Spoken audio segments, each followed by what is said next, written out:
কিরে আমার ঘরের মধ্যে সুর হামাইলো না কিরা?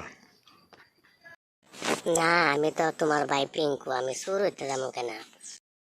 আরে ভাই, তুই অসময় ফাঁক ঘরের মধ্যে কি করস? ভাই আমি ভাবির মোবাইলটা বেচতেছিলাম। কিরে ভাই পিঙ্কু, তোর মোবাইল থাকা সত্ত্বে তোর ভাবির মোবাইলটা কি করস? আরে ভাই আমার মোবাইলটা তো সাবস্ক্রাইব করে ফেলছে, ভাবির মোবাইলটা সাবস্ক্রাইব করবার চাইতেছি।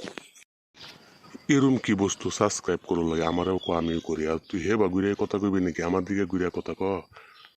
আরে ভাই এই যে কি তোমার ফিলফিরে তো আমি কথা কইতাছি, তার মানে কি যে ক্যাফানি টিম বলে একটা ইউটিউব চ্যানেল আছে, এটা সাবস্ক্রাইব করতে মাইছিলাম।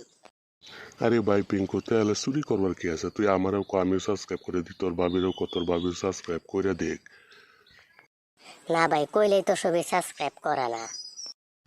যে কেফানি টিম ইউটিউব চ্যানেলের মধ্যে এরম কি বানা যে তোর চুরি করে সাবস্ক্রাইব করে লাগতেছে?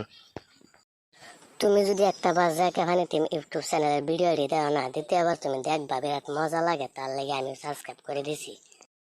যা যা, বাহির লেস্কারের কোনো দরকার নাই, যা সাবস্ক্রাইব করে দেম। তুই আমার ভাই কইছস, কথাটা কি ভালানো? যা। ঠিক আছে ভাই, তুমি সাবস্ক্রাইব করার পিছে পিছে তোমার চোখের সামনে দাঁড়িয়ে পাও, তারই করে যে চ্যানেলটা সাবস্ক্রাইব করে দিত। আচ্ছা যা, হুইটা ঘুমাগা, বহুত রাইত হইছে। এরম রাইতের মধ্যে তো তোরা আর ফাঁক ঘর না দিই। ঠিক আছে, আমি ভাইয়ের কথা শুনে গা হইতে ঘুমাইতেছি। আপনারা সবই যে কেখানে তুমি ইউটিউব চ্যানেলটা সাবস্ক্রাইব করে দেবেন প্লিজ।